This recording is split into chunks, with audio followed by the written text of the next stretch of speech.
mode. Yep. Oh! And he gets a little Lazarus action.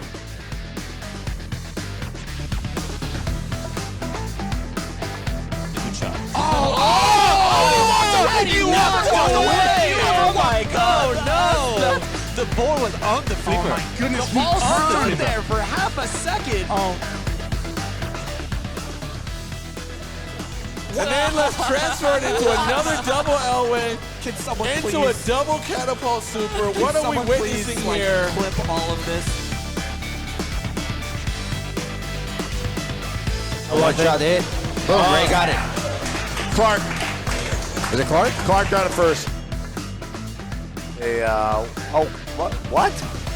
What just happened? And so, yeah, that is the bracket for NACS. And I'm trying to, let's see, we can go to here. I'd remind everybody to make sure you get your predictions in. I don't know if it's too late to do it, but it's just for fun. Put your predictions in. And so Just like March Madness. Yeah, exactly. Yeah, this is Pinball March Madness. So in the first round here, we have Hannah Hatch defeated Jessica DiNardo, and she'll be facing Robin Lassonde. And Emily May has won her first round match against Gretchen, and Emily will be facing Elena in the second round. The top seeds had a bye for the first round, and we can see some other match statuses there as far as for quickly. If you want to check it by yourself, the bracket has been posted a number of times to chat, so simply scroll back. We'll also be posting the bracket here in the chat as the tournament progresses. Carl has now moved the camera rig, I believe, to a different game, or is it still? Yeah, we're moving to Game of Thrones. Game of Thrones, gosh. Just ended, it looks like. I don't know who was first and who was second. Well, Game of Thrones is the game of play pinball well or die. So, and if it's anything like the books or the movie or the TV show, you're going to die either way. So, that's, gosh, what a great pinball metaphor. This game is going to kill you. Yes. This game will, in fact, try to kill you a little bit more frequently than other physical copies of Game of Thrones, and you can see represented in the quite low scores for Game of Thrones, there's a big fat rubber on that post there. Why? To mess with you. So anytime the ball course. feeds down here, which it will off of every plunge, it will then bounce, instead of going safely to your flippers, it will bounce typically over. We'll watch this. It'll bounce over to the slingshot. Okay, so that so was still some nice. possibility for control, just a control on the left flipper with a different skill move than what trying to control on the right flipper. Oh, my goodness. Enjoy your 30 seconds of warm-up to figure out how it's playing now. So, it looks like it's playing a little bit floaty. That would be my initial assessment. So one of the very important things is that the casual mode, meaning you must play House Stark. Yes, indeed. This is casual mode. You will not see this in 99% of other Game of Thrones games. Really? Yeah. Why? So, because I think it's to try to make the games play faster, because you then don't have any option when you start a mode. You don't get a choice, I don't think, to pass. I think as soon as you shoot the center ramp to start your battle against that, like right here, there's no choice to pass. He's now immediately going into Greyjoy. He's been spotted Stark, and you're spotted Greyjoy lit at the beginning of your game. So it's the same for everybody. And it definitely, you have to try to figure out different elements of strategy in terms of how to play the game differently than what you're used to in non-casual mode. I mean, I love the idea of forcing players to play something they're not comfortable with, but I feel like this is taking away some of the strategy decisions that are so important about Game of Thrones. Yeah, I agree. Yeah. No, a lot of it is for Pin Golf tomorrow. I know that last year's what led to this was everyone had to play the same path so that it wasn't such a disparity between points. Well, look, I want to say that I really believe what I did just say the first time, though, that it's very important to put players in situations they're not comfortable with. Mm-hmm. Say, what do you have to do on this machine? Well, you have to hit the hit me target on Jackpot, for example. That's going to be your goal for the game. Or, do something you're not comfortable with. And people enjoy that sort of stuff. I enjoy that sort of stuff. Put me in a situation I'm not comfortable with. But this is the state. This is the North American Championship, and this is the Women's World Championship. So I'll go walk over to Josh, and I'll get exactly why he put it in this mode. All right. Okay. I mean, roving reporter Carl D'Angelo. We're going to get some first-hand camera footage from, not camera footage, audio footage from Carl Dan. We're doing all right, Josh. How are you? Is this happening? So why is Game of Thrones in casual mode? Because it's fun. It helps us with the last time that we've used Game of Thrones, it wasn't in casual mode. We were having some chattering in the plunger lane that was causing house selection before things started. This removes the possibility of that ever happening, ever, 100%. And I love fixes that are 100% solutions. And Colin and John are nodding in the booth, so hell yeah, guys. I know you love it. We love you, Josh, but we don't love it. So yeah, that is some next level, tournament directing there, where it's not so much about how the game plays for scoring or strategy. It's because you could have the possibility with the shooter lane switch, which is the most fickle switch on the entire pinball machine, because every single ball it gets used. And so because of that, you don't want to have one player get locked into playing, House Baratheon as their choice, and someone else getting to choose Martell or Terrell or Greyjoy with a significant play advantage, whereas Baratheon does not offer so much of that.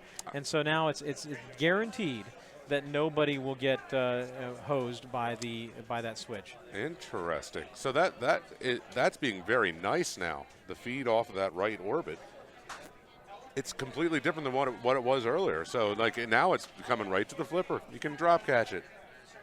How nice. Very nice Game of Thrones. All right, this is big. This is a ball one multi-ball. This is really important. The pressure is going to be put on here.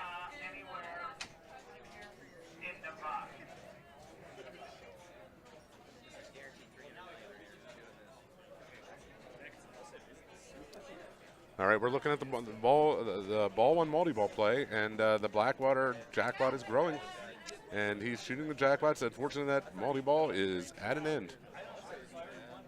But I still say it puts a lot of pressure when you step up and you're going for it. Indeed. Oh boy, a lot of points from the Greyjoy mode during that. He is up to 230 million points and growing. And that was a really great choice to start the mode and go into the multi-ball. And 3 of the shots are now multiplied at 5 times. So as long as he can keep that running, those shots will stay at 5 times, which is so important on this game. Except time is running out. And that's it.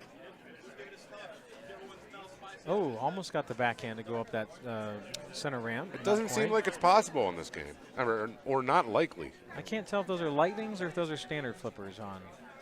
They're standard. Standard flipper. Look out.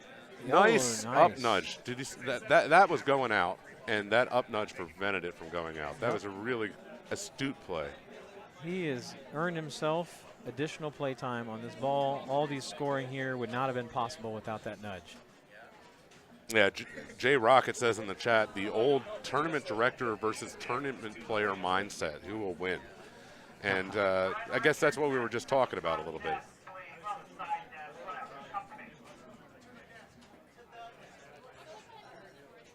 Winter is coming, so one shot's lit, and it's going to be the center. Blinding flashers are coming. And he has his save. He is still safe because he earned a Lord of Light outlane ball save, which you get from completing these drop target banks 1 time per game, depending upon the settings. And he's also, that was a nice backhand shot. Give him credit for it. Come on. Man. Okay, good to know. The backhand is not working. He's just on 3 times in a row. Do I hear 4? 4 times in a row. Proved it. Do I hear 5? I would say that was 4 beautiful shots in a row, as a matter of fact. It was. Now, the important thing is 278 million points. That was a little bit of a flipper error. Yeah, that is a great score. There's a little smile there. There's a little smile. He knows it's a good score. That's a great way to start this game. He's also 3 away from the wall completion, which will give him an access to another multi-ball. Correct. Which is, I would love to be in that situation stepping up. All right, well, I'm going to go check and see if I can get in the queue for a game because I believe we're just kind of play as you go. As soon as a match is finished, I think we're starting the next round. So and you got your competitor now? I have my competitor identified. Congrats to David for winning his first round. And good. Thanks. Enjoyed talking here on the stream with you, Carl, and you, John.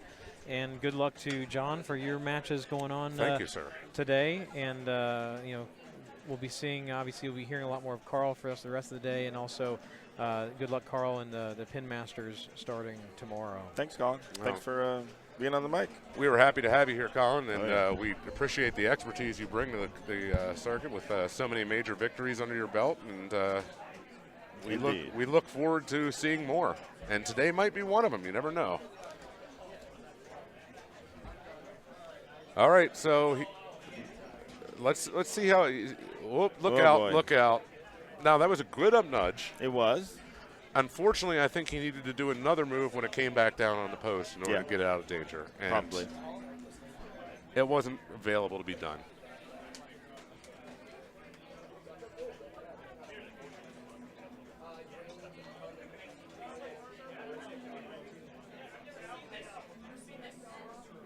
All right, so what do you do after you come back to your ball? You've had a great ball one.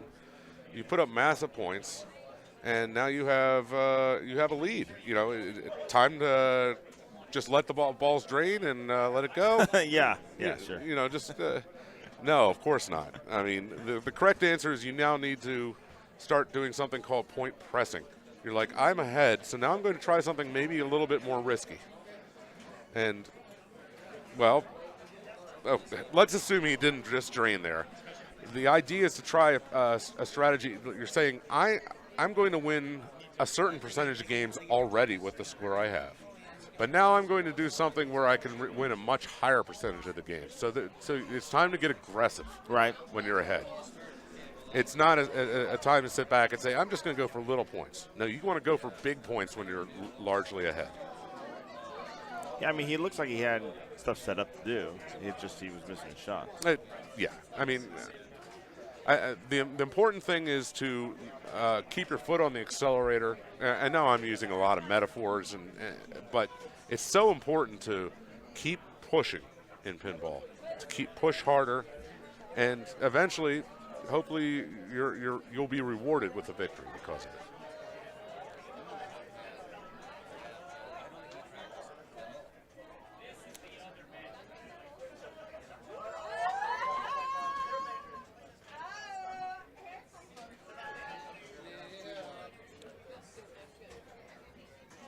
All right, so Darren is going to try to start his Greyjoy here by shooting the center. There he goes. The Greyjoy is started, so he now has 30 seconds of time in which to complete this mode. And you have to hit, go figure, the flashing purple shots.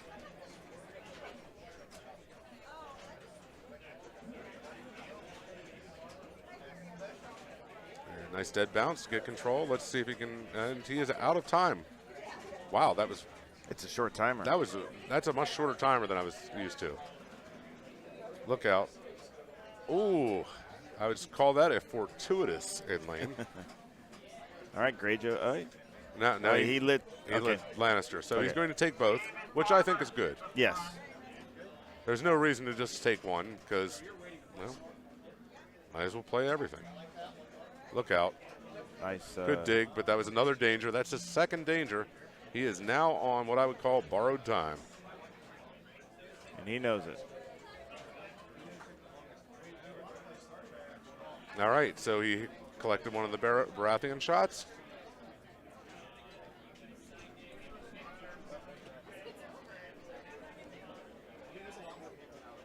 And every time he hits one of those stand-up targets, he is actually lighting another Baratheon shot that'll add to the shots available for him to make during the mode. So that increases the scoring possibility. House Baratheon is one of those modes that I love to bring into a multi-ball because it offers you a large point scoring potential by missing. It's sort of like playing the Thunderstruck strategy on AC/DC. Exactly. Which is a common, a lot of players go back to making AC/DC references because it's a very common tournament machine. Yeah.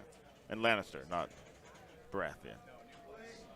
For the gold targets. Yeah, that's what I meant. The red one. We know what you meant. As I say during pinball broadcasts anyways, you have to know what I meant, not what I said, which is sometimes much more important. All right, so this was a all right, here we go. perfect stack here. This is what he needed to do to get back into this game, and now he has a real opportunity to do it. So you won't have use of the Martel Add-A-Ball, but you can get other Add-A-Balls in this multi-ball. And how do you get those, Carl? That's a very good question, John. I know of saving the ball, but I don't know if Add-A-Ball. Okay, you can get an Add-A-Ball as a random pop bumper feature during the multi-ball. Even in tournament mode? I believe so.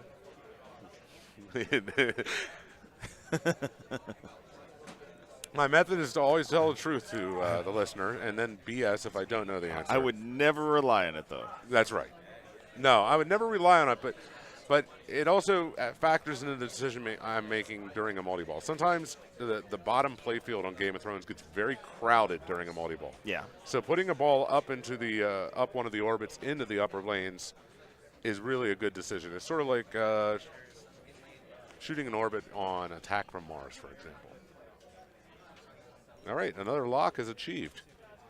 So he didn't have a really stunning multi-ball, but he gets to go back into these modes again and see what progress he can make. So he's got one shot left for Greyjoy on the right? And that'll finish the mode. I would certainly try to finish that off during this mode. Yeah, the wildfire lit, too, on the center. And what's wildfire do? It burns things. It burns things, yes. Really helpful. I don't know. Help me out, Carl. What's wildfire? I'm trying to get help from you. Wildfire burns things. That's what we're leaving you with. And this is expert pinball knowledge passed along by Carl and John.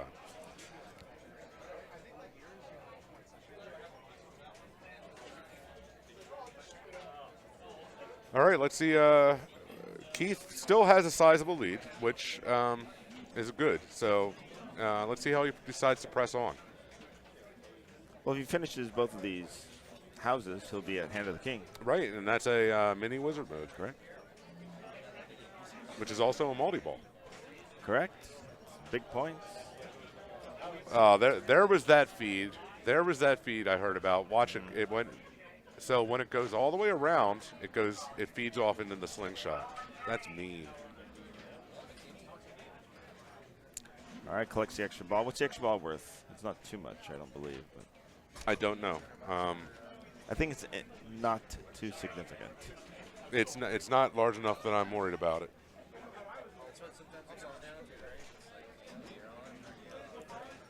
All right, a joust is going on, and all the shots are at 5 times multiplier, so it's important to make a shot to keep this going. This is actually that's over.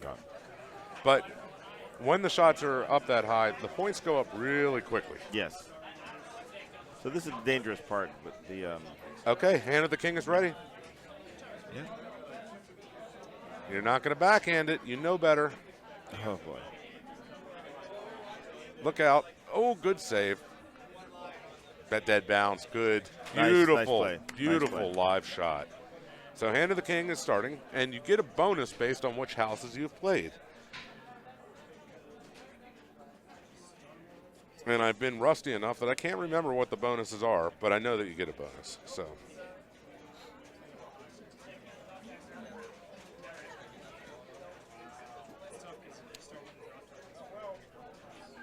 now that Martel has been collected, he will have an Add-A-Ball available at his disposal during this multi-ball.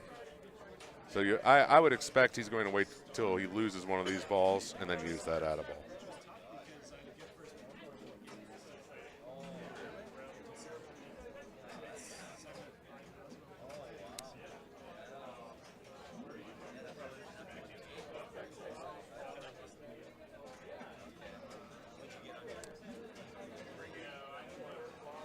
Wow, that was a good game. Yeah. I mean, yeah, it was. You don't get an Add-A-Ball unless you've selected a house at the beginning, by the way, I don't believe. Oh, or right, unless you're playing Greyjoy, in which case you're still steal the ability. I think you like to play Greyjoy a lot, don't you? Yeah. Well, I won't be today. That much I'm sure of.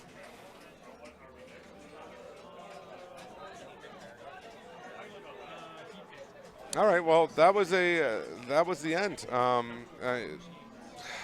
I got to say, Elliot really played an excellent game, and Darren played a good game as well. And so, Elliot's going to win the match. All right. And that'll be the end of that. And Carl, are you going to move us to a? We have a new destination. We're going to get a new destination. It's going to be scenic. It's going to be sunny. It's going to be warm. But it's also going to be a pinball machine, and there's going to be lots more pinball action coming up.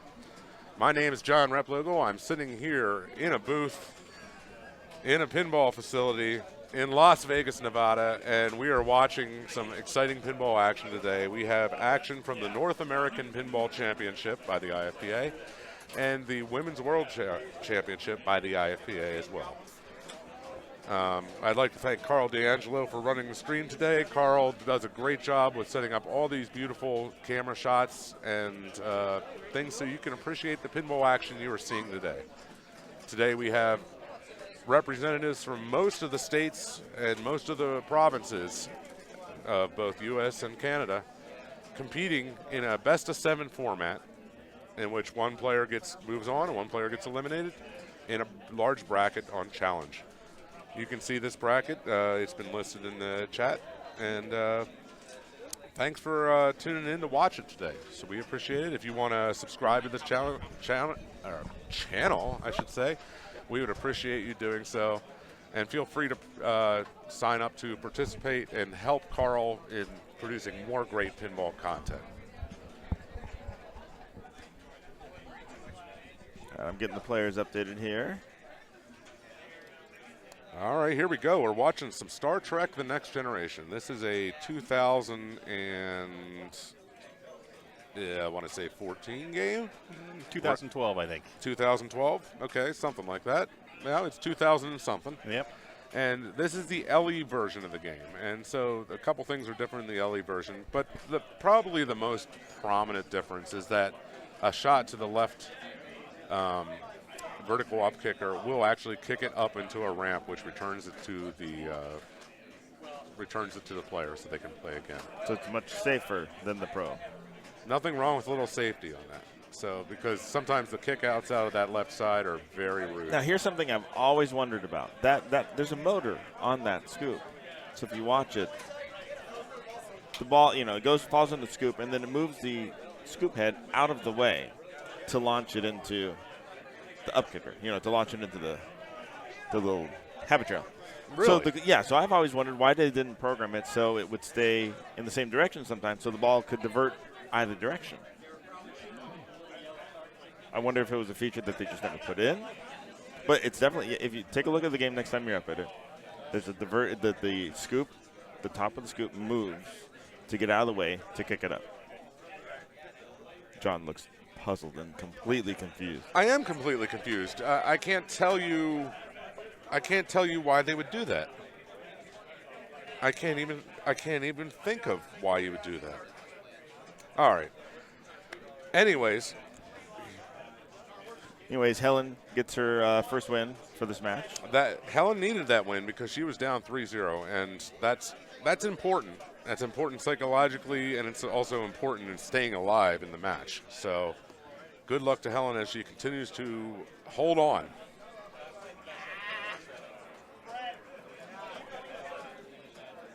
All right, so for anyone just joining us, we are broadcasting the IFPA National Championships and the IFPA Women's World Championship here in Las Vegas at Grand Line Games. Fabulous. Fabulous Las Vegas. Excuse me. Sorry, John. I'm Carl D'Angelo. I'm Joe Anthus. I'm John Replogo. We have our secret enclave inside Grand Line Games, the Flipperspiel Underground Arcade Club. Yes. All right, here we go. This is the warm-ups. Megan and Karen are playing. Sorry to interrupt, but you can watch it. You can see the scoop move out of the way on this video. Just so you keep an eye right there. I'm just going to stop talking, and I am going to stare at that scoop moving out of the way. Come on, chat room. I want to know what the reason for it is. All right. Works out great when the ball gets stuck on top because it diverts itself back into the up kicker. On which one? Sorry? On Star Trek. So on this Star Trek, it occasionally will get stuck on top of the diverter and that vertical up kicker. Huh. So you don't need to actually come out and fix the game. It just moves the diverter out of the way and Is game that wins. possibly why that? No, that wouldn't be why they would design that in.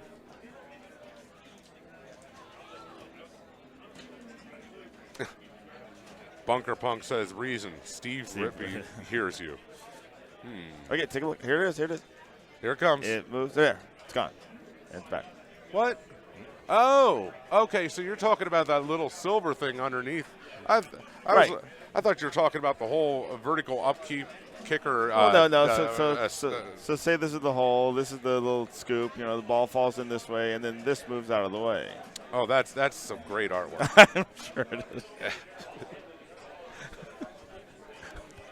It's called Mouse. Hey, it's better than I could have done. All right, so this is the warm-ups, just so everybody doesn't get too excited. And it looks like they are done warming up, and now they are playing for real. All right. So what strategy do you guys like for this game in this kind of format? Casual. No. Sorry, this is not Game of Thrones anymore. This is for real.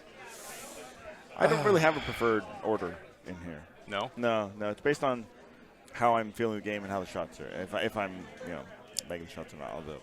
Are you That's going with for any game, isn't it? You going for one captain's chair or two? Man, that's that. Gosh, I'd love to have one during a game, but I mean, I think asking for anything else is really greedy. That was really wonderful. Yes, that's what I was going to say. I'm sorry, I was talking about something else while she did that. She made a shot and immediately got her bonus for the mode. The away team. Lit on the spinner. So the spinner is juiced now. And this is a game that you can backhand that spinner from the left flipper to make it a safer shot. Do you think that's why she attempted a post pass there? Or that's what it looked like, at least? I think I would have taken a direct shot at that spinner, I got to say. That would have been my method of action for that. But it appeared as if she was attempting a post pass to get it to the other flipper. Now, I could be wrong on that. All right, stepping up, Karen Kaiser. Karen, the 2018 Women's World Champion. Well, she's currently up 2-0 in this match. Maybe she's going for a repeat. Nothing wrong with that.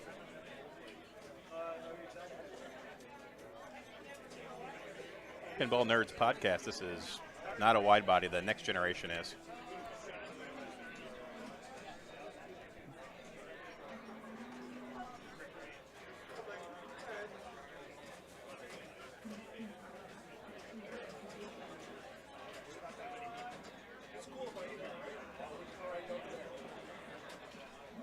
So in Destroy the Drill, are you guys immediately going for away team to get the spinner lit? No, certainly not. No, I mean, there's a lot of quality shots to choose on Destroy the Drill. I usually like to nail a bunch of those. And I don't think – the only time I want to get that away team on Destroy the Drill is if I am going into a multi-ball. And then, oh, yeah, bring it on. Bring it on. Carl, you're looking at me with a look of – Oh, no, I'm not. I'm not looking at you. I'm thinking of other things. Sorry. Oh, okay. I thought you were saying, hey, John has no idea what he was talking about. I was thinking to myself, man, maybe I have no idea what I'm talking about. No, oh, that was quick. And that's gone. That's over.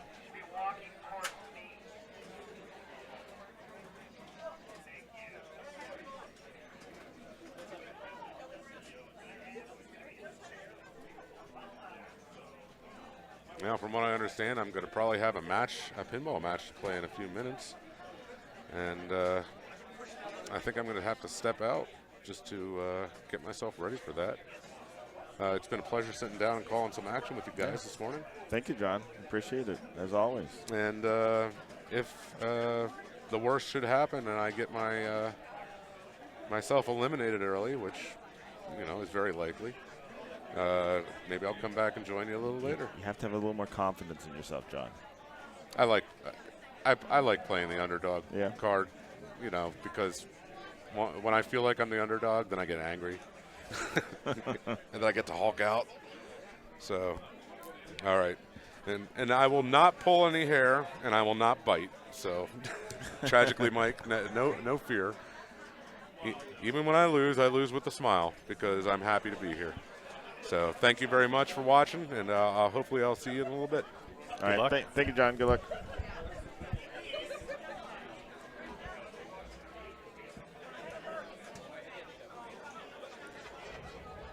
All right, so Karen sneaking in right there to the away team shot, lights the spinner.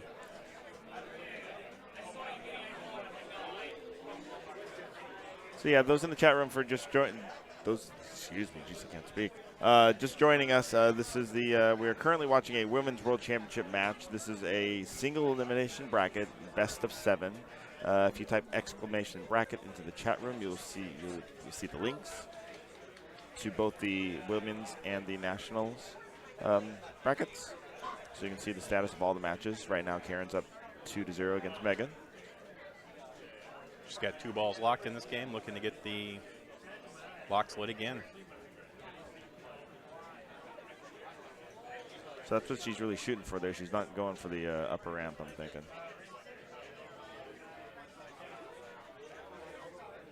Yeah, I would think if you got a clean shot on that spinner, you can just hold that up or flip her up, and you're going to get 1 or 2 of those lock lights down. All right, she gets the gold medal for this mode, which is the highest award.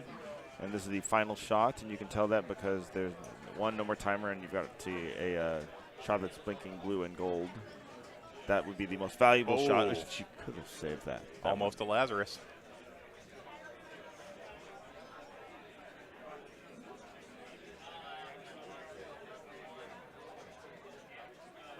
Looks like Megan has a little bit of work to do here.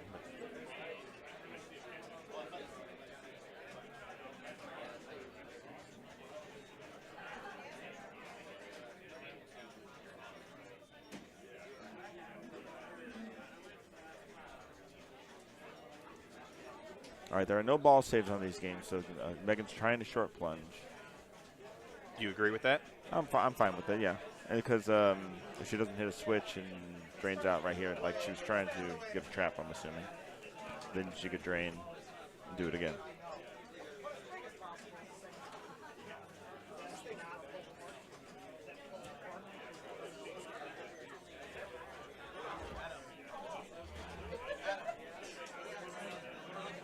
Great save there.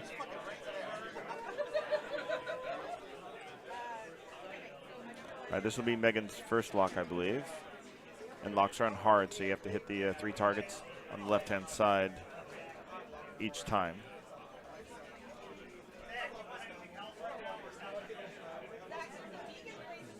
Ball 1 locked, looks like. Finish the mission. That was an odd feed out of there for it to kind of lean to the right. So you played the games here more often? Yes, sir. This is my home arcade. Right. So how are they playing? Well, you haven't played anything really, have you?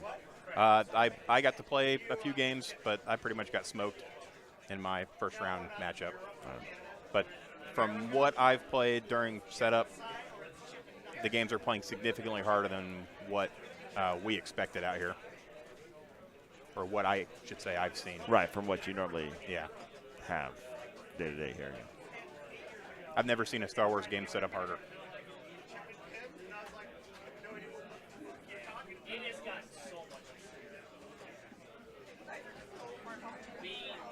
All right, so interesting. It looks like she is kind of setting up for a double command. And that's what I was double captain's chair. Just mention right now, because she gets into her multi-ball. I think on multi-ball. Yeah, because of the mode she chose. And I would certainly think right now, while you got ball save on, I'd be ripping for that away team to get those lamps or the ramps ready to go.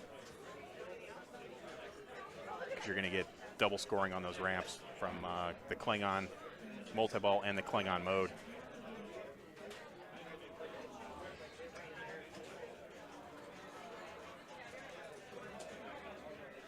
She's already used her add-a-ball.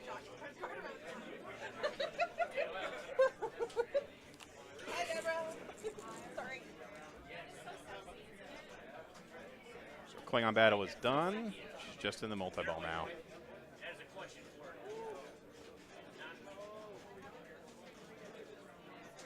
All right, she definitely has a hill to climb now.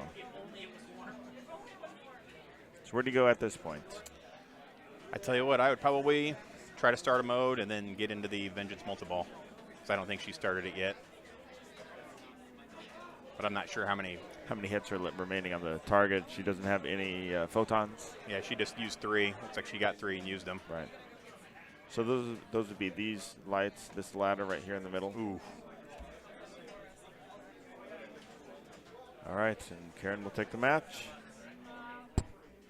Let's see who's up next. All right. Luke and Steve.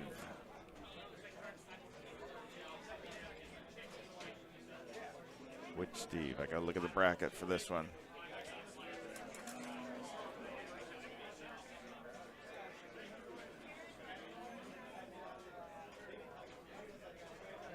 So thanks everyone for tuning in today. Again, we're in Las Vegas. Beautiful.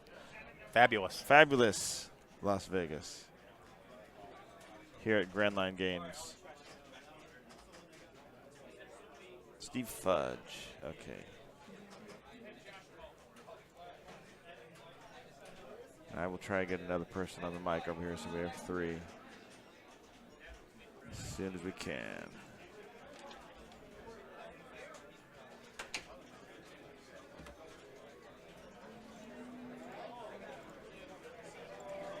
All right.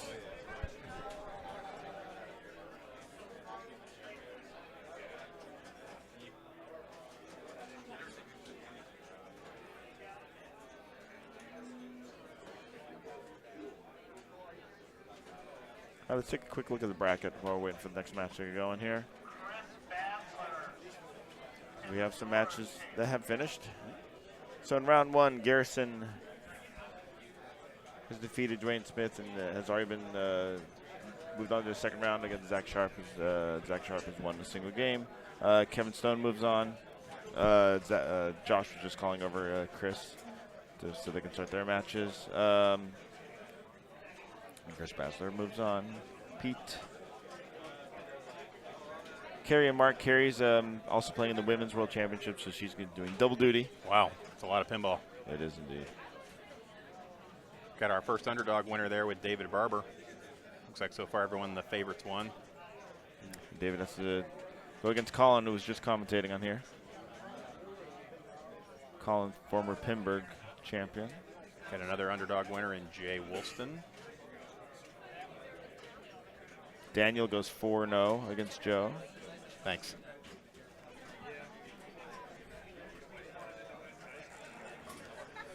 Oh, boy. Looks like Ryan McQuaid is an underdog winner advancing. All right, and then the women's. I'm missing the expert integration for Challenge used to work better than this. I don't know why it switched over to this. All right, so women's. Carrie hasn't started her matches yet in women's. She had a bye. This is the current status. Thanks all for watching. Very busy room here, as you can see. It is a capacity crowd. And we have a very long queue on Star Trek. A lot of people are waiting to play it. That and Tron now. Everyone's avoiding the older games. As the rounds go on, people tend to gravitate towards the more modern games. I don't understand why anyone wouldn't want to play Sorcerer the way it's set up now. Blame Josh. he wanted to do that last year, and I kept telling him, no, he did it this year. Looks like this is for real. Practices are done. All right, this will be this is potentially the last match if Luke takes this. Otherwise, they have a maximum 2 games because this is a best of 7 elimination. I like that he held up that upper flipper to get that bottom light for the lock.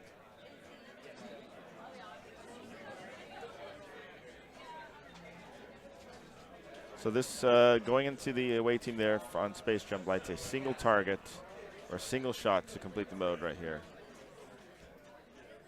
And now they'll get both the lock and the mission done if you can get it in there. But no matter what the mission's done because you got the away team started.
So if this game ends early, I'll move over to Tri-Zone because it looks like we have an elimination match coming up. Eric versus Jay. They're both with 3 wins. Great slap save. Got too dangerous for it, though. Better than going down the middle.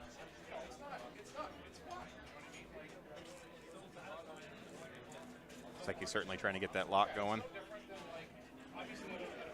So he's got the lock on the left scoop right now. But if he wants it the middle, he needs to hit the lock targets again, right? Yes, sir. There we go. I would think coming out of this, I would probably go right for away team. You're going to get it back up top, and you're going to get a shot at that lock again.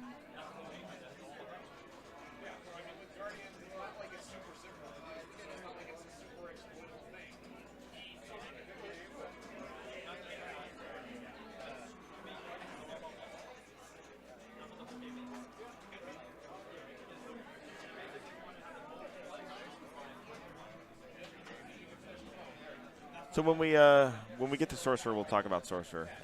We will show it at some point during the night, or during the day. It's gonna be a long day. And there's no one. Let's see. We have 2 matches on Sorcerer, so maybe I can. Depending on when this match ends, we'll see what we can go to.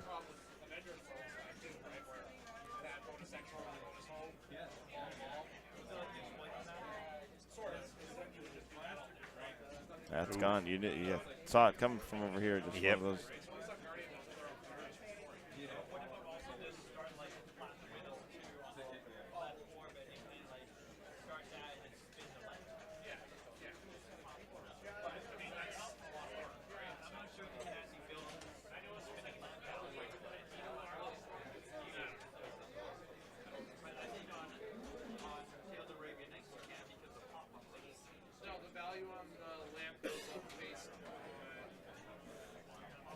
Brutal. Man, oh man.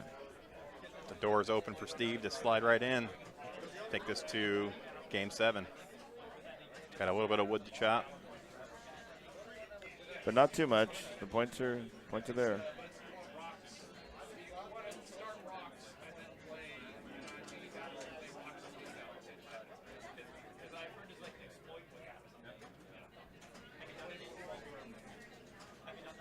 All right, final shot for Prime Directive. I'd be pumping those missiles in right now to get Yes. Vengeance ready to go. That's all he really needs. Is That's if you it. just start that Vengeance multi-ball. I think 6 shots will light it no matter what, Yeah. right? Oh, brutal. All right, let me go change the camera here.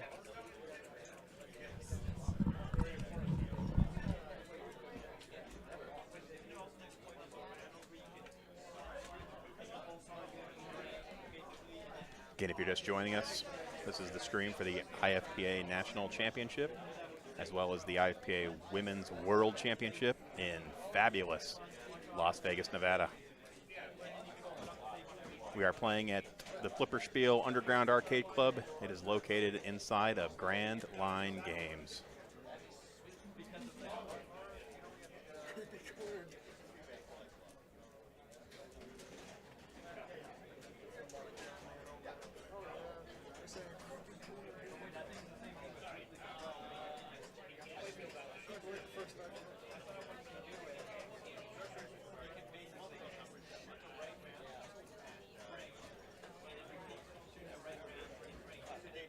See where Carl's taking the cameras.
Looks like we will get Sorcerer on the stream.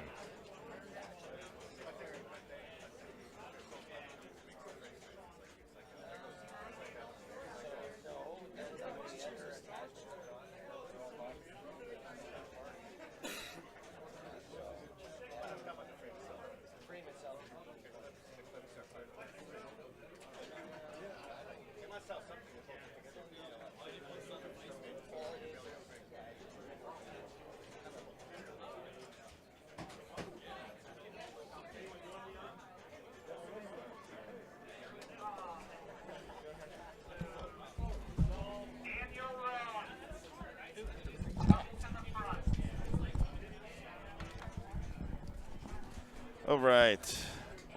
Moving over to Sorcerer, and I'll get the groups. Oh, boy. Someone else. There was another group on Sorcerer, but they just left. Great. So we're only going to see one match on here, it looks like. This is Will McKinney up currently.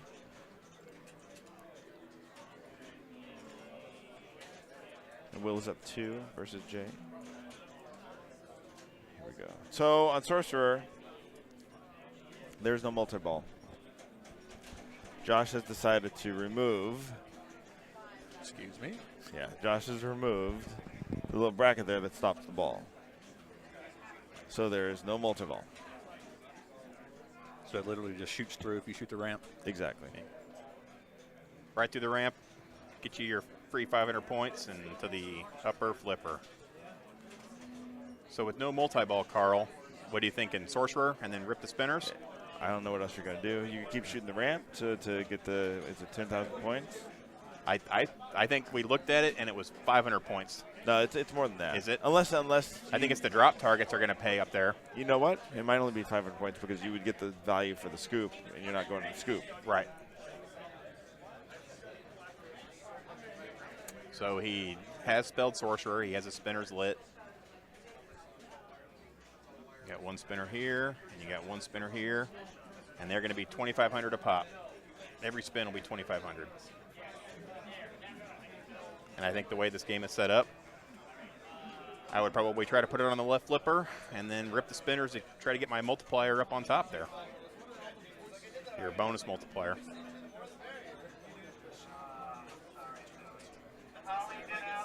So we've had Brian Broyles, join us on the mic.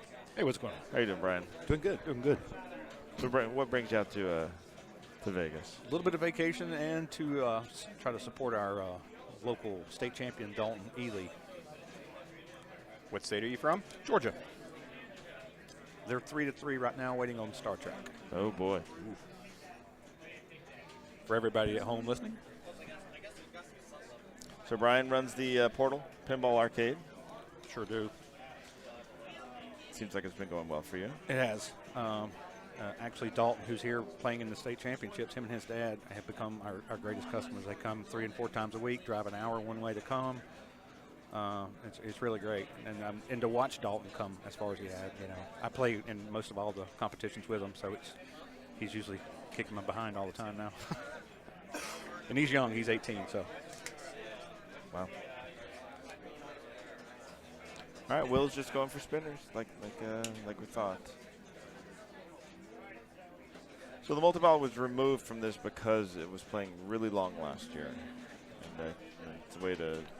It's really the only thing you can do on this game to reduce ball times. I mean, you can add the big fat yellow post that's that's already there. They added that for last year's tournament, and it must not have been enough. I remember they had the pin golf score set to, I think it was 700,000. And there were a lot of 1s and 2s in Pin Masters.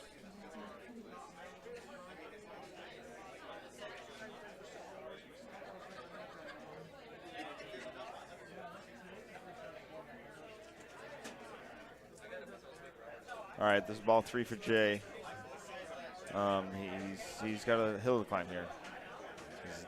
And really got to light that spinner and do exactly what Will was doing. There's not much other not another strategy you can really go here, I don't believe. This is a game that Jay's pretty good at. I got to play him on Saturday in one of our local tournaments here. And it came down to Sorcerer with a one-ball playoff, and he put up about 2 million points in one ball. Nice. But that's with the multi-ball. Right, that's multi-balls and multipliers. Because that's the other downside of not having the multi-ball is you can't get the 5x multiplier. Yep. So you got to grind away. As if it wasn't grindy enough before, it's really a grind now. This is a big-time chopwood game. Yeah.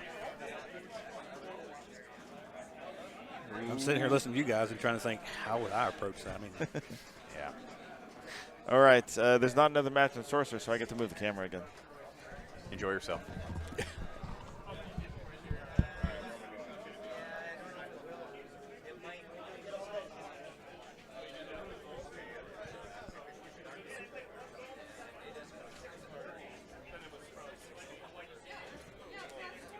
Again, for those just joining us, this is the IFPA North American Pinball Championship, concurrently running with the IFPA Women's World Championship.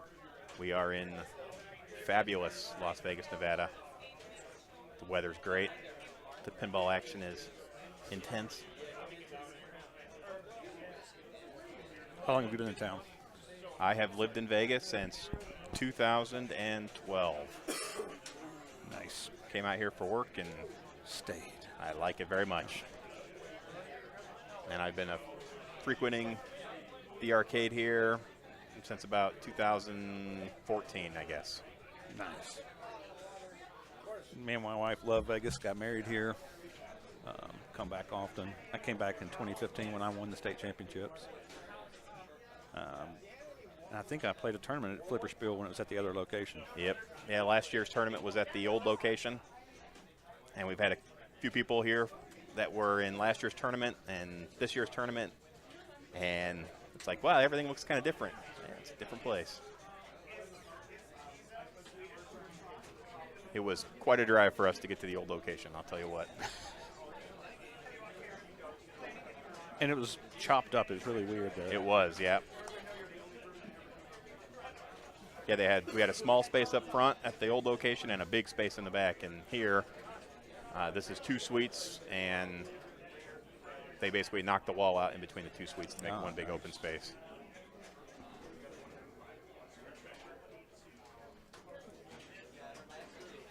And I certainly have to second the San Diego pinball scene. Every time I go to San Diego, I try to get into a tournament down there. It's pretty great. Looking to see where Carl's going. Maybe Time Zone, maybe AFM remake. X-Men. Maybe X-Men. Have you had a chance to see that AFM remake over there? Ooh, it is beautiful. I think it had 4 plays when we got it in here yesterday. Oh, so it is brand new. It is brand new, yeah. And that topper is pretty amazing. It's definitely on the radar for our place. I've got Medieval Madness, but we definitely want to get Attack from Mars eventually. So the rub, I got to say, between Medieval Madness and AFM is it feels like the same game. Right. So it's like if you're going to choose one, I would certainly want to have one in my collection, but would I want to have both? You know, same voices, same kind of fan layout, same, you know, I either got a castle or a ship in the middle. But it's funny, some of the old pinball people relate to one more than the other. So people come into the business and they go, hey, do you have this game, you know? Of course, everybody wants their favorite game to be there. I think it's a lot of, what did you get to play first in the 90s? Right. You know, what do you have good memories for? Mine was always T2, Addams Family. T2 was the first game I ever bought because of the memories I had on it, you know.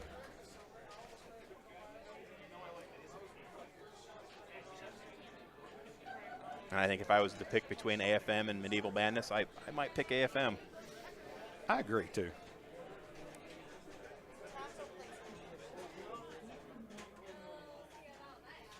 I like the Medieval we have, and of course, tons of people come and play it.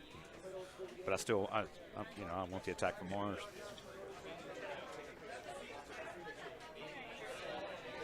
That's the other great thing about opening an arcade in early pinball, especially when no other places around you, because if people Google pinball in my area, that's it. I come up, so people call me all the time.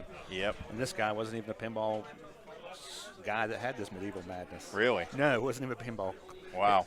just had a nice little arcade in his basement for his grandkids and him to play on and stuff, and he was thinning some of those out and just you have an original? Yes. Wow. And it was unbelievably kept shape. I can imagine if it's home use only in somebody's basement, that's got to be a great game.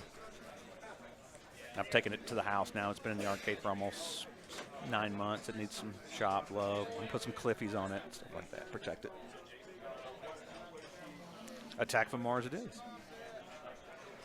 The remake. So as we were saying, Carl, before you got back, this game was literally brand new when it came in on Wednesday. It had 4 plays on it. Wednesday? Yeah. Wow.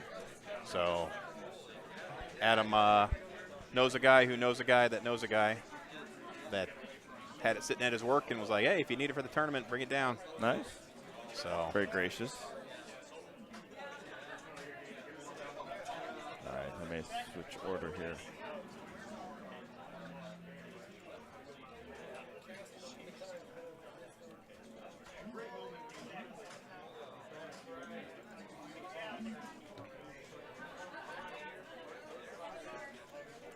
Tell you what, this is a great game, and that color DMD really looks good.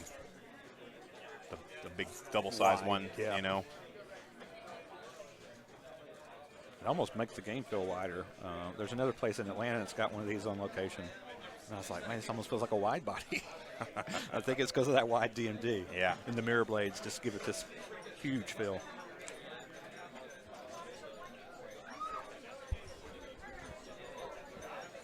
So, Carl, talk us through the psychology of, you know, you coming in here, you're playing to win, and you get a bad ball one, you just got to shrug it off, right? Yeah, there's nothing else you can do.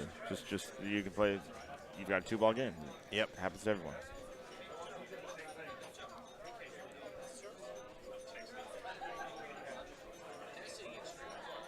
All right, so very basic strategy here on Attack from Mars for anyone in the chat that hasn't or is new to pinball. So you are there's two main strategies. One is to shoot the I can't reach that screen up there. One is shoot the lock shot, which is here, to light your locks, and then shoot it 3 more times.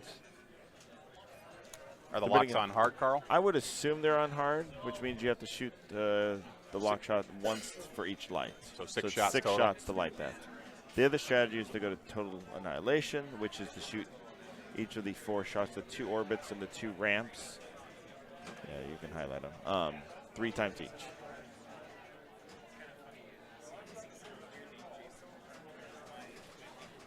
Other points are at the saucer, up the middle. You shoot the, there's a motorized 3 bank of targets. He just hit the 3rd target there to lower the bank, and now he can shoot the saucer for decent points. Do you like that shot? No. It's a little dangerous. It's very dangerous. In tournament, I rarely ever shoot for it. Yeah, I find I finish games not even completing the 2nd saucer.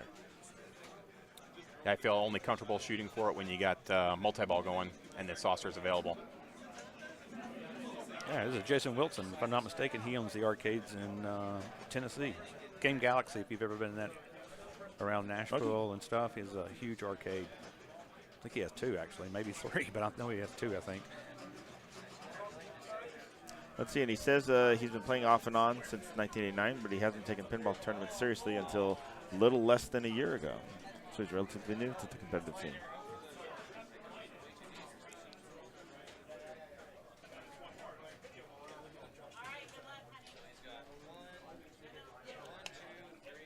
Yeah, I would say I'm about in the same boat he is. Yeah.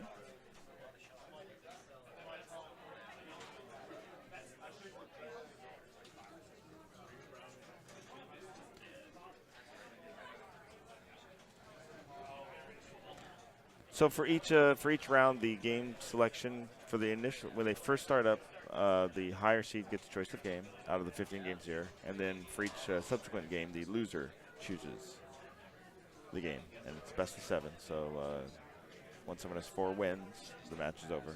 That person advances, single elimination. So then the other person's out of the tournament.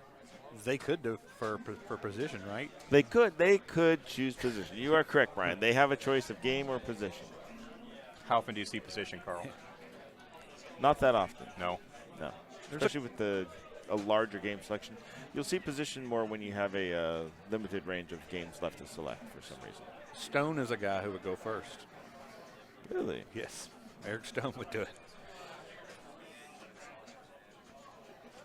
All right. He said he likes to put up a big score and intimidate them. That's what he told me. But then why not select the game? Because most likely you're going first. Yeah.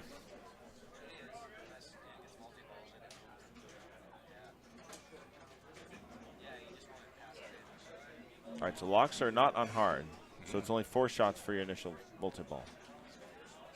And the lock shots are need a little bit less momentum to make the lock as opposed to getting the lock lit, which is the full ramp all the way around. Because the lock actually falls into a scoop right here instead of going all the way around on the ramp.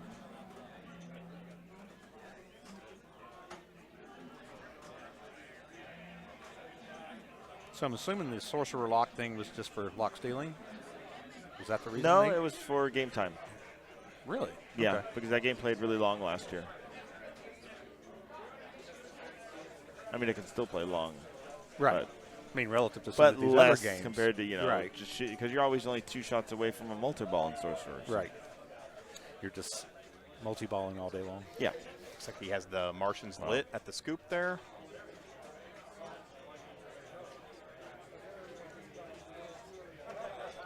So you light the Martians by shooting the, you can't really see much on the camera, but there's targets, M-A-R-T-I-A-N. That spells Martian. You go in the scoop, it starts Martian attack, which you have to shoot the 4 sets of targets to start a 2-ball multi-ball. And you can get a Martian bomb, I believe, by spelling Martian again without starting the mode, right? Right.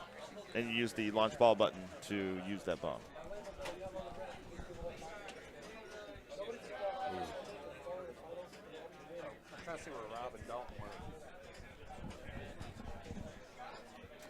Strong ball 2, or as I was, strong ball 3.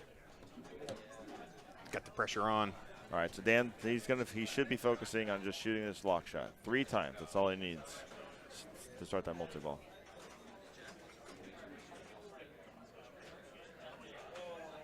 And he's going. He went for it, but unfortunately, if you don't find that shot, it's dangerous. It's dangerous. All right, so that ends that match. They will be 3-3 on to their final game. Wow. All right, up next on Attack from Mars is Robin versus Hannah.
The games near AFM are X-Men on one side and Time Zone on the other.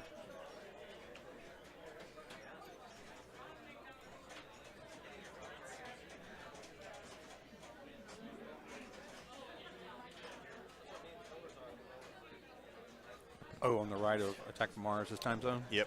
And then it's what, Stars and Abracadabra? Correct. Or it could be Stars, Time Zone, Abra. Okay. But it's basically the EM lineup over there. Issue here.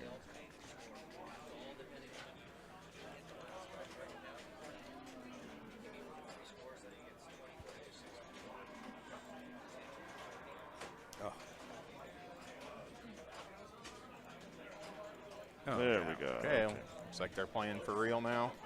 No, not yet. Oh, not yet? Still on the Yeah, I same- just saw she same only started card. one player.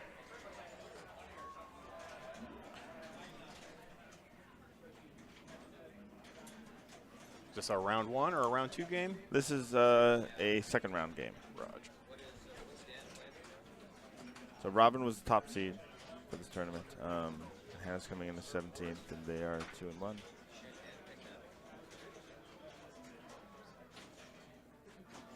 Carl, you drove out, right? I drove, yeah. How long of the drive? A little over 4 hours from my office. Yeah, not too bad. Not horrible. It's got beautiful scenery that drive does, Carl. Get to see Joshua trees and dirt. Sure. I've done it so many times. It's Well, with this much gear, I figured you had to drive it out.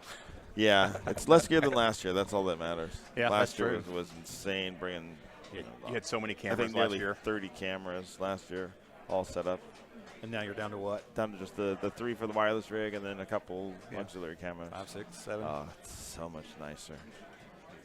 Yeah, I've got to build one of those. I think that's be a good way for us to stream pretty easy at the shop. Just move that thing around, boom, boom, boom. That's actually a great idea. I just have to make it a little smaller or make it where we can actually expand it in the middle. You'll need to patent that, Carl. Yeah. Start I've selling given the design out to everybody. You want to build it? Build it. There's a parts list over on Tilt Forums for the current one. I'm working on another one that's a little more portable. Wow. Oh, man. 2 house balls. 2-ball game. Oh, so you're already revamping the... Yeah, I want something I can carry on an airplane. Or Really? do a check baggage, check luggage. So you need to be able So I've to got break one about down. half the weight of this one, because this one's a little over 50 pounds. So when I sent it out to Free Play Florida, I had to ship it out. Oh my gosh, that's lock not is a so typical brutal. That's not a typical drain on Attack from Mars to go from the lock all the way to the right.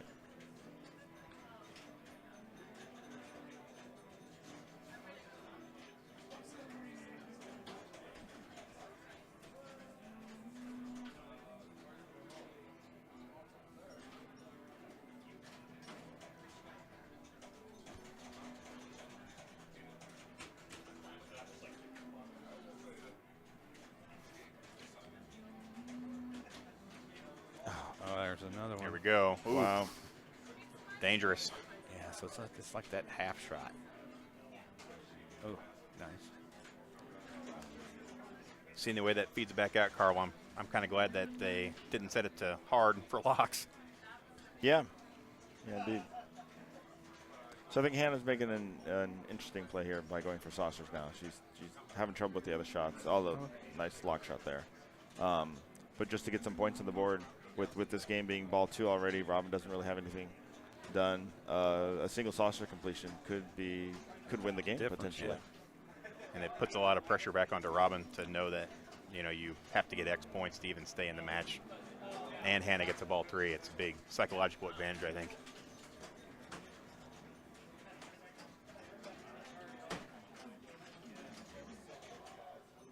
I can't remember who told me a long time ago, but I used to have a habit of standing behind the opponent and watching them. Then you feel like you've got to match the jackpot. Now you've got to match, and so your stress levels just keep rising and rising. And a good player at Pop, it's killing me. I can't remember who it was. It's been a long time, but they're just like, walk away from it. You ain't got to stand there and watch it. Just come back and play your ball. That's it. Don't stress yourself out for 5 minutes or 3 minutes watching somebody play their ball. I mean, I want to watch just to see what the bounces are in the game. Yeah. That's why I like to watch other people, not necessarily how they're scoring, what they're doing. This is a second saucer. Ooh, wow. That was fast. To be fair, though, Carl, you're a jaded veteran to this. Sport. Exactly.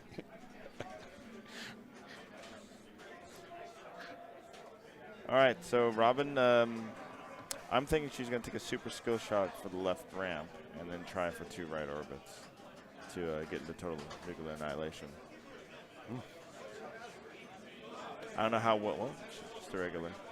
I don't know how well this game loop passes or not. It's one of the remakes. Oh, and that was a rough drain. All right, we'll watch one more game on Attack, and then I'll move it. Our next match is John versus Nick. John was just here commentating earlier. Papa John. Papa John, exactly. All right, Hannah taking a little extra time here to. Nothing wrong with this to learn how to play game. Play the game a bit more, get used to the bounces. You may have to come back to it later on in the day. Play as much as you can when you can.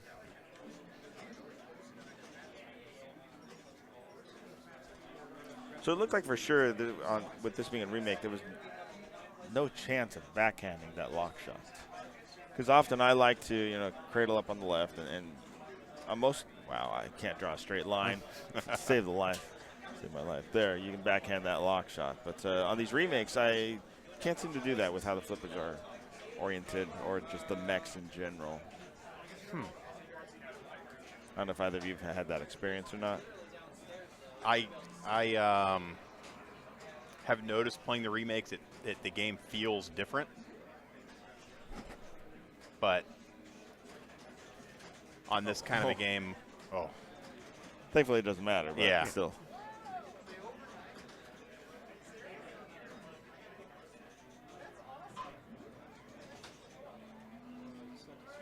I don't have a lot of time on one, so I can't,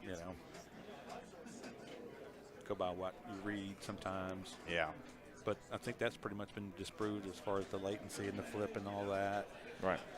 So I don't know.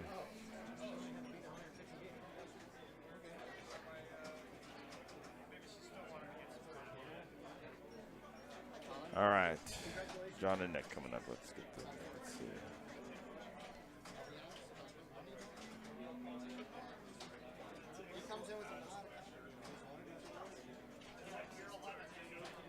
All right, so John, so we did do a little player survey for these for everyone. They were supposed to submit a photo and then ask a couple questions. So one of them was what players feel their best achievement was, their greatest achievement in pinball. And John's here is the Walking Dead World Champion. Really? What does that mean? I believe there was a competition for Walking Dead where you could record at home, record your own game and submit it, and apparently he is the winner of that. Wow. Who was verifying? Was this Twin Galaxies? It was probably Twin Galaxies, my guess, yeah. I think I remember them doing that because they basically showed you had to show like the tilt bob and everything had to be set a certain way before you could submit the score. You had to even set the camera. You had to, in one take, like record everything and then put the camera to the playfield so you could see it.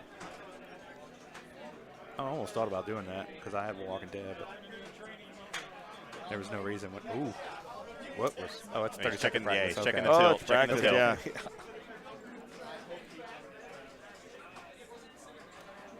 It looks like a good shove double and tilted.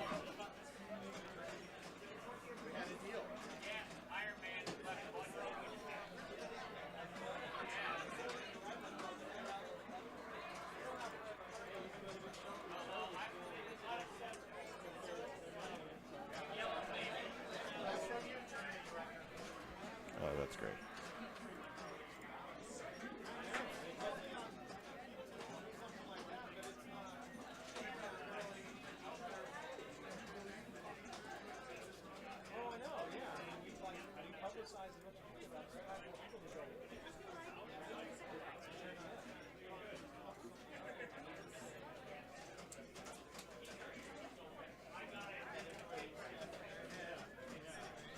There we go. Okay.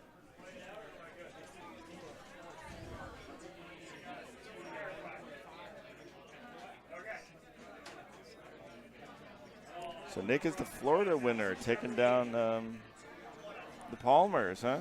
I don't know how that went. Yeah, I didn't either. Yeah. That's one thing I love about this tournament is seeing new faces. There's always new faces every year. It's incredible. That's one just fantastic thing about this whole championship series.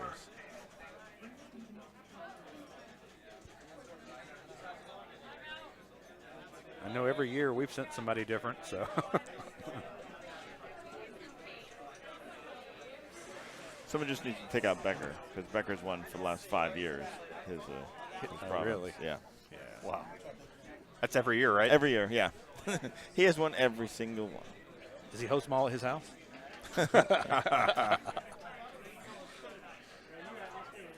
See, look how, I mean, I would have flipped right when John flipped there to shoot the lock shot.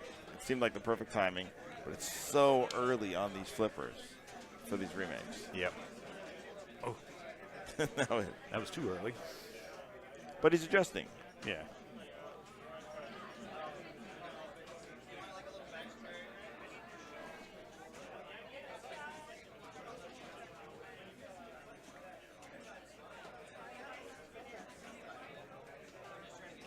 Ah, man.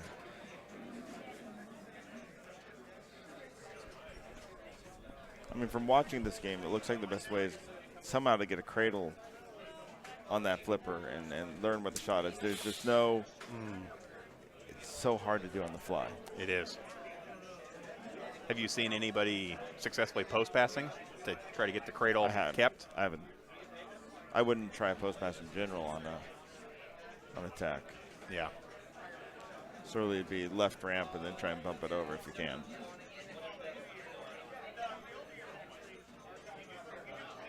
Says the veteran who is confident in his shooting. Yeah. I'm pretty confident in my post pass. Oh. Or the dead bounce right here, right like that. Yeah, there that we was go. Perfect. Exactly. Yeah. Exactly. But yeah, see, that almost seemed late.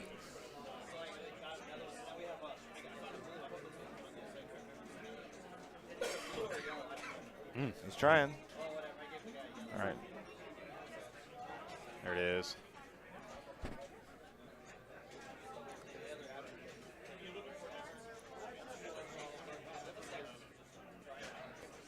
There's not quite enough momentum to bump it over. Nick's doing a good job with it though. That was nice. Oh, there you go. That was nice. He delayed his flip for the bump just to give it a little extra momentum, it looked like. All right. 5 shots lit for 60 million starts. They go up by 10 million each shot. Once all 5 are hit, you light the super jackpot for 500, right? 500 is the first one, and then it adds 250 million for each subsequent super jackpot.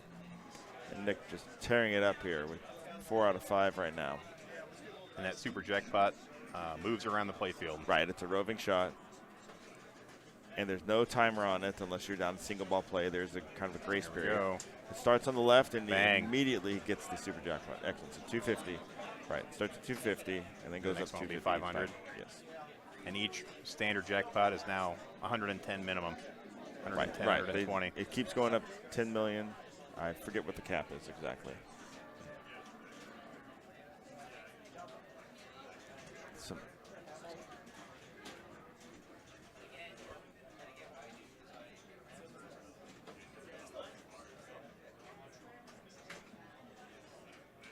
So you're thinking right back into multi-ball again? If I can find that lock shot, yeah. Yeah. It's multi-ball all day, for me, at least. And I think same with Nick. All right. Great ball. Still a good ball, yeah.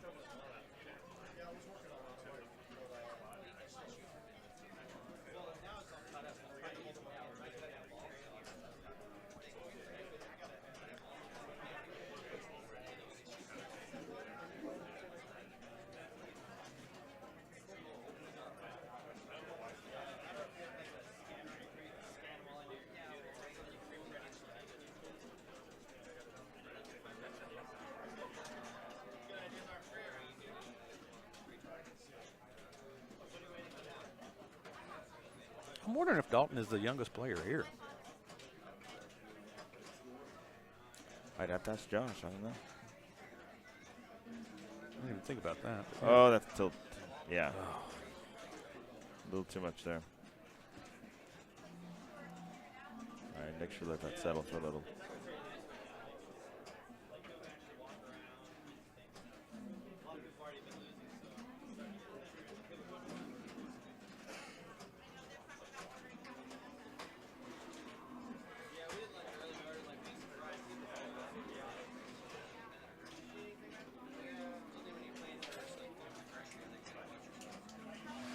Oh, nice. Good patience there, at least. Great catch. I would think if you're Nick, the strategy here is to just keep the pressure on. Of course. Keep the foot on the gas. Yep.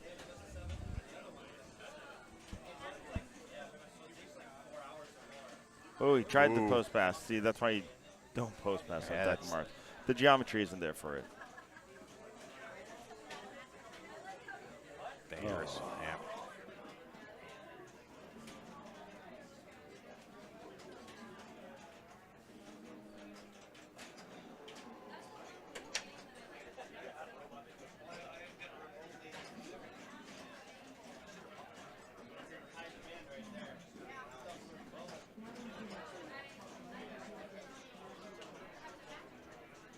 So I think John is going to be looking for a multi-ball. There it is.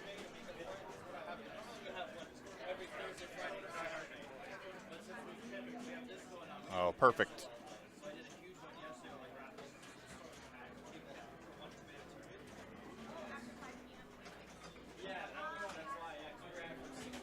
Just going to get one more shot. There it is. Perfect. Slide pass there. 1, 2, 3. With some trying freak. to With loosen up a little theatrics. bit. Yeah. Yeah.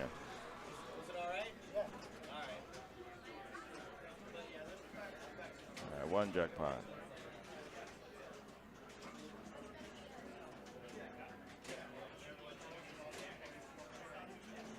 All right. Now it counts.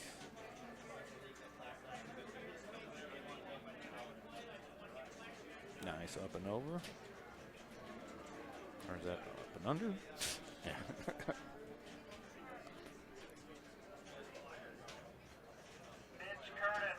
2 to go before the super's lit.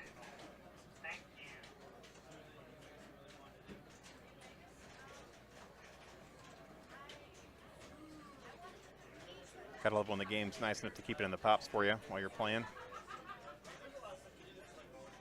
Oh. So even here, Carl, you're going for multi-ball, or you think, No, at you this know, point, you're like if- all or nothing, right? You just got to go for the ships. Well, if I'm not finding the shots, Yeah. then yeah, I'd be going for the total annihilation. I would not be going for saucers. No? No. It's a recipe for disaster. Nice. That one had some speed. There you go. Yeah, he certainly found it there.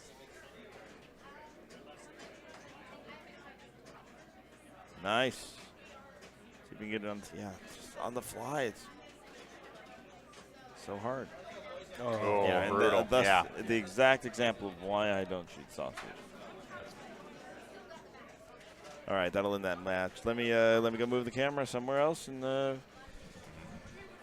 take a look. I'll super skill shot to hit it and try to get it down, you know. Oh, yeah.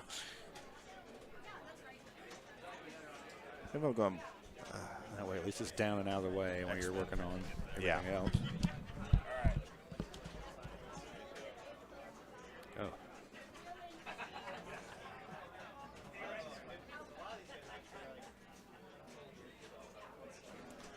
None of that. Yeah.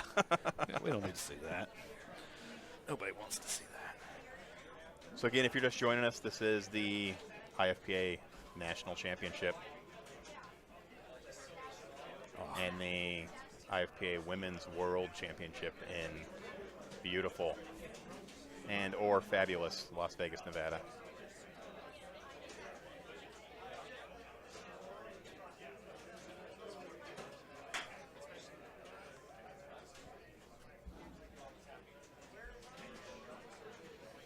Looking to see where Carl's going to move the rig to next. Yeah, I'm not. See who's got a big queue on Thrones, got a big queue on Star Trek.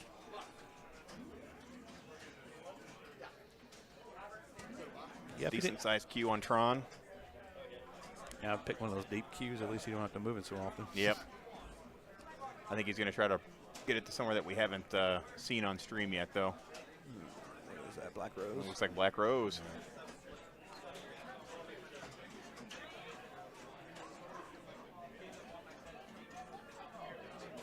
I'm thinking it's Robin and Hannah up on Black Rose right now. Could be Carlos and Robbie.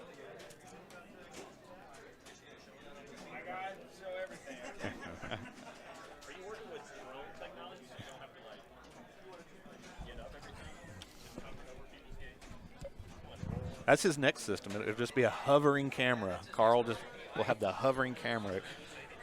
He'll just move it from machine to machine. All right, let me get this up, and I'll get the players on here. Looks like it is Robin and Hannah. Yes. Or the Women's World Championship. We joined the game already in progress. She is looking to sink the ship. 20 million. And she hit it. That is a tough shot, I got to say. She player one? I have not seen yet. Well, last year at the Nationals and Pin Masters, this game became just sink ships as much as you can. Start multi-ball, shoot the right ramp to get your letters, and it's gone. And then just kind of stack them as much as you can, and then 55 million, all right. And then she Good has another million. sink ship ready to go, so she's going to be able to plunge right into a sink ship.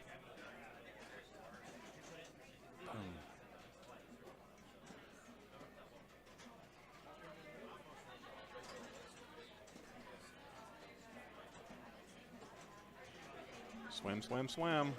Yeah, it must have been stars in time zone. Oh, yep, yep. Stars and X-Men on either side there. She's got her lock lit.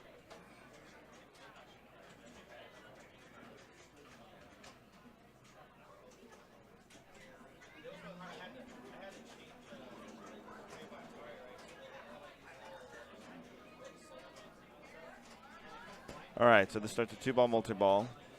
She can. Wow, that's a fast kickout. Wow. What do I remember? That's faster I was than going to I say you remember. can lock both balls on the left again, and then you'll have a 3-ball. And now she's at a multi-ball, so it's. What'd you do at this point? I mean, I'm going back into lock. And you get locked from the in-lane letters. Yeah, you can draw them. L-O-C-K. All right. And you can move those around with the flippers. Yep. There's lane change. And and on this game in particular, the best shot to get your lock going is going to be the whirlpool up, and it gives you right down. Right. You can also get a letter by shooting the lock shot itself. Correct. Under the ramp. So she is going to plunge and have a shot for 30 million on the ship.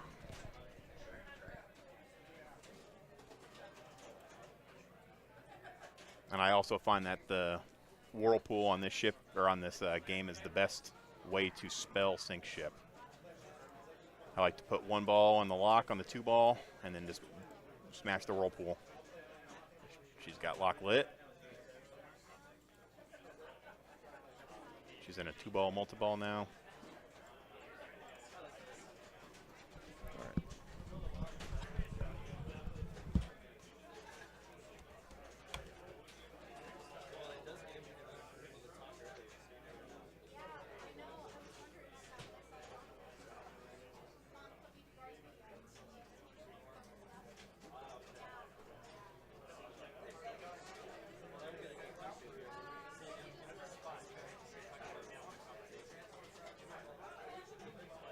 Right now, Hannah needs to get. Well, I was going to say she needs to get the lock going, get some letters spelled, because the only way she's catching is with sink ship, and she got a bad beat there, not the left out lane.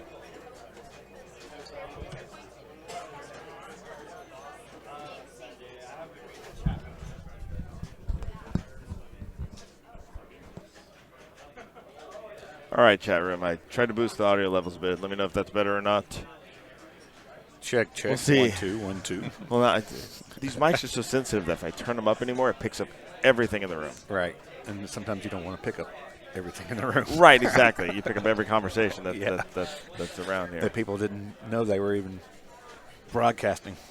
So with that win, Robin stays alive. That's what I was She saying. does. Still got 2 games to go here if she's going to make the comeback.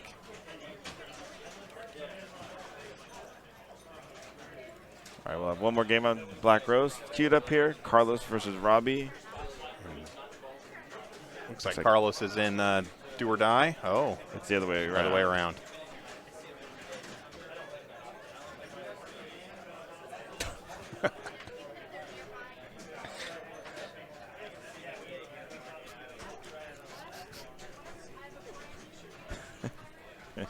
If you get the premium or the LE, you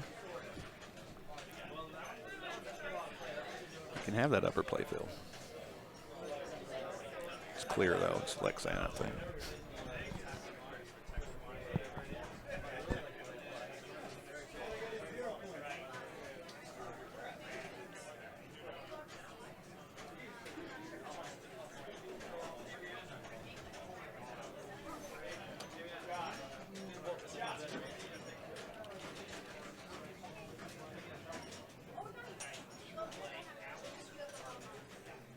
Yeah, Al, I need to probably look into one of those myself. Especially at the arcade. Sometimes we just leave a hot mic going over there while a tournament and stuff. You never know what's being said. Sometimes I just don't archive them.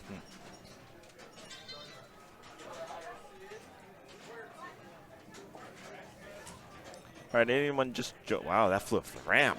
Oof. Did you see that? Yeah, it happens. It happens in this one, huh? All right, I was gonna say we're at the what adjective should I use for Las Vegas this time?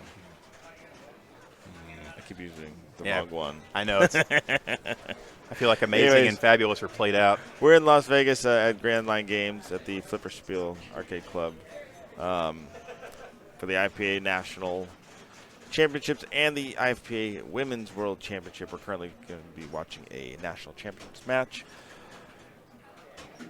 Carlos versus Robbie. This is a single elimination bracket, a best of 7. And Carlos, for some reason, has put Stern Star Wars as his favorite game. I can't disagree with that choice, Carl. I'll stay quiet right now. Carlos does say his greatest achievement in pinball is making it to Super Payday Multi-Ball in Roadshow in just 4 minutes and 15 seconds. That's quite an achievement, actually. And Robbie is proud to be here. I would wonder if that's with the glass on or the glass off. Yeah, exactly. 4:15. I mean, can't time up the modes even that fast. Was he cleaning the playfield when that happened? Oh, he's got the sneak attack. Damn. You get the shot, and it goes halfway up the ramp, and it doesn't quite go around. It comes back down, and you get 1,000,000 points on that sneak attack. And a drain, apparently. And a drain, yeah, unfortunately.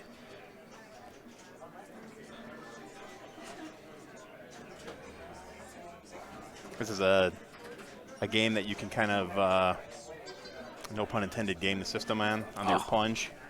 You can come up and you can hit your skill shot and then let it drain, and then you're going to get your, that'll give you a ball save if it's not in tournament mode here, and then you go right into double broadside. Gotcha. Well, Dalton lost his match, so he went all 7 games, but didn't do it.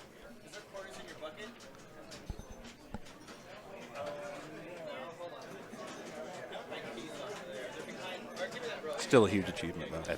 He just started playing pinball at our place a year ago. So that's pretty great. Wow. Made it here. Yeah. That's nice. Beat all of us. Me, Scott, Chris. Didn't Eric go to yours also? Yeah. Stone, right? He beat Stone 4-0. Nice. Which was super surprising. Looks like Carlos has got that whirlpool dialed in. Had it, as I was. Commentary jinx. Yeah, it's the most important shot of this game, for sure. At least this specific Black Rose.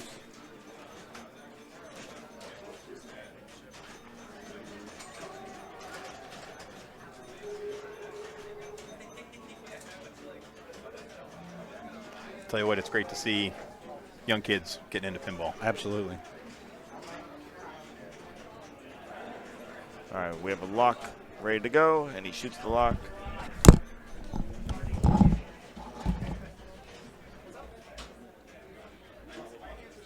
All right, so he's going to try and shoot both balls back into that lock shot to start a 3-ball multi-ball.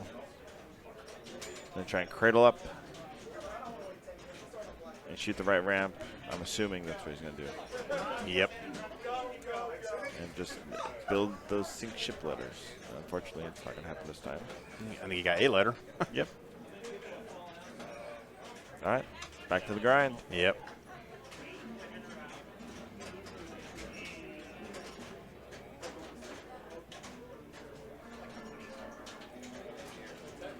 And that right ramp certainly gives you cumulative points, so he's at 1,000,000 times every time he hits that whirlpool shot.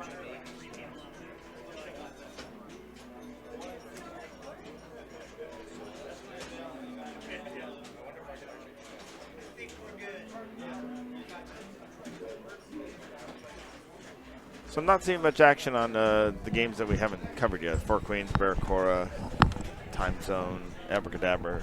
Not many people wanting to play those now. Mostly on the moderns. I'm seeing the queues. He's got his lock lit again. And yeah, it's not often you're going to see people coming in choosing the EMs, I would say, unless it's Bob Matthews or somebody. Somebody who's really comfortable on the way how different the games play.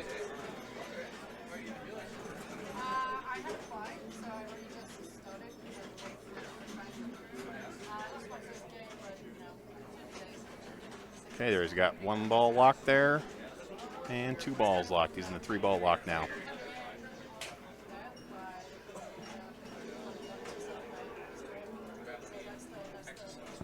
It's time to get letters.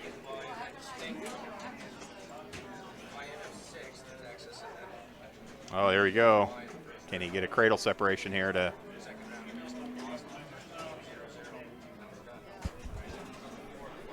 I would say he's in the perfect scenario right now, Yep. Carl. 2 balls on the right. Shoot the whirlpool over and over. Came off the ramp again, but it still gave you a letter. Wow.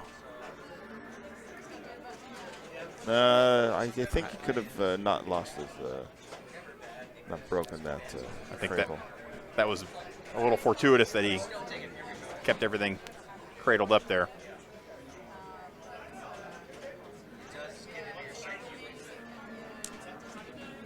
There we go.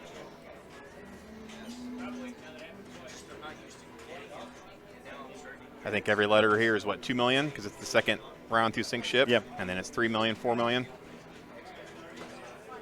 Nice drop catch there to get that ball under control.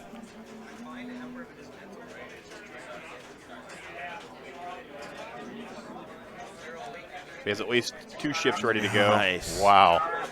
This fantastic post pass to Wow. while the other ball was out of control to get them both under control.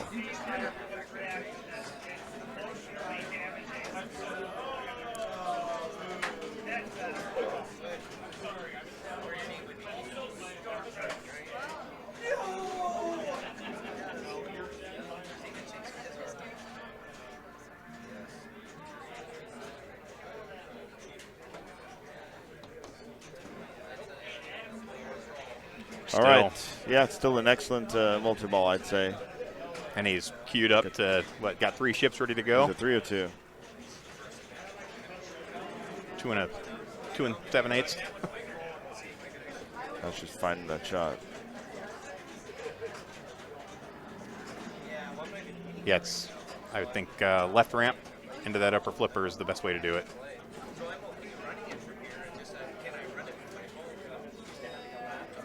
Or I guess maybe he's going right for lock again. He just keeps shooting whirlpools, you know.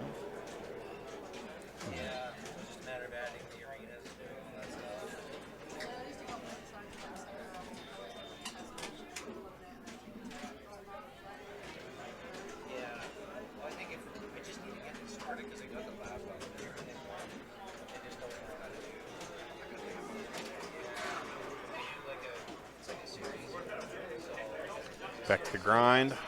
Certainly. Wow. Did you see the ball move off that insert? Oh. Okay. Nice. Great ball. Great first ball, though. Great ball. 5x bonus, I think. Getting paid. Carl, I appreciate you having me on here. Of course. We're going to jump off and go grab something to eat. We've been here all day watching the that activities this morning. That sounds familiar. Yeah, so. Wait, food? We get food? Yeah. What? Yeah. Something about pinball just keeps you away from it if you're playing. That or you're eating pizza all the time. But, no, I'll probably be back. I want to keep an eye on all this, but we're going to go grab some meat, maybe eat with Dalton and his dad and stuff. So all right. Well, thank you, Brian. Thanks, Enjoy man. yourself. Thanks.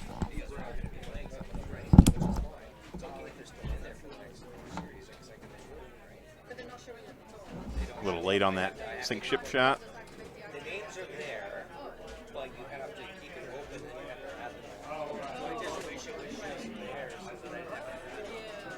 Yeah, having a real hard time getting up there. Huh? Oh. Yeah. Well, he's still in excellent position on this game. The pressure's on. Yeah. Shows to have the players backwards tonight.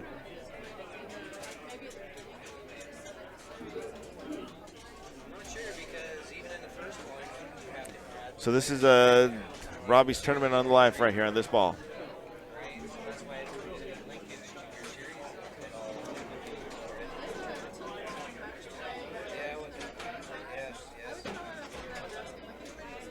Oof.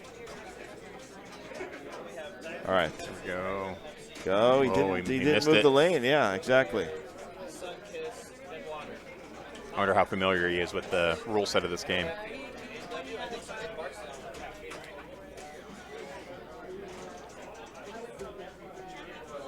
Wait, whoa. Am I reading this? Robbie has played 5 events total. Is that what Sorry, that's kind of stunning, actually, now that I'm looking at that. I have to look at his profile now, his actual IFPA profile. 5 events? Current rank, 5,800. That's impressive.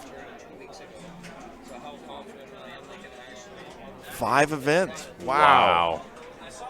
So he was the runner-up for Alabama, but still to make it here is incredible.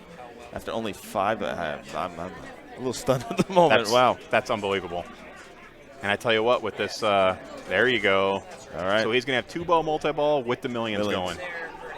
And this is Whirlpool all day, because that millions, it's 1 million, 2 million, 3 million, 4 million, 5 million. Right. If we can get it. It's a good spot to come back right now.